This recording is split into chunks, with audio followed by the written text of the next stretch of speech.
வெளிநாட்டுல இருக்கிற உங்க அன்பான உறவுகளுக்கு கொரியர்ல பொருட்களை எப்படி அனுப்புறதுன்னு யோசிக்கிறீங்களா? இனி அந்த கவலை வேண்டாம். அதுக்கு தான் நம்ம தாஜ் இன்டர்நேஷனல் கொரியர் இருக்காங்களே.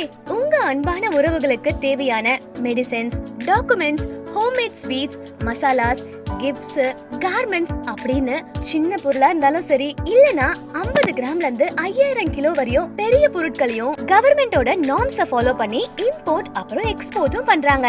ஃபாரின்ல நீங்க பிசினஸ் பண்ணணும்னு நினைச்சாலும் உங்களுக்கு நாங்க சப்போர்ட் பண்றோம். தேவையான லைசென்ஸை நாங்களே வாங்கி கொடுக்கறோம். அப்போனா இனிமே கொரியர் பண்ண நீங்க வெளியே போக வேண்டாம். உங்க வீட்லயே வந்து நீங்க சென்ட் பண்ண வேண்டிய பொருளை ஃப்ரீயா பிக்கப் பண்ணி சேஃபா பேக்கும் பண்ணி 3ல இருந்து 5 நாளைக்குள்ளேயே எக்ஸ்பிரஸ் ஆன டோர் டெலிவரியும் பண்றாங்க. ரொம்பவுமே அஃபோர்டபிளான சார்ஜஸ்ல 180 பிளஸ் கண்ட்ரீஸ்க்கு பெஸ்டான சர்வீஸ் பண்ணிட்டு இருக்காங்க. அது மட்டும் இல்லாம வெளிநாட்டுல இருந்த உங்க சொந்தங்களோட உடல்களையும் பத்திரமா உங்ககிட்டயே ஒப்படைப்பாங்க. தாஜ் இன்டர்நேஷனல் கொரியரை நம்பி பொருளை கொடுங்க. பத்திரமா எந்த டேமேஜும் இல்லாம உங்க அன்பான உறவுகள் கிட்ட சந்தோஷமா டோர் டெலிவரி பண்ணிடுவாங்க. இன்னும் என்ன வெயிட்டிங்? உடனே ஸ்கிரீன்ல தெரியுற நம்பரை கான்டாக்ட் பண்ணுங்க.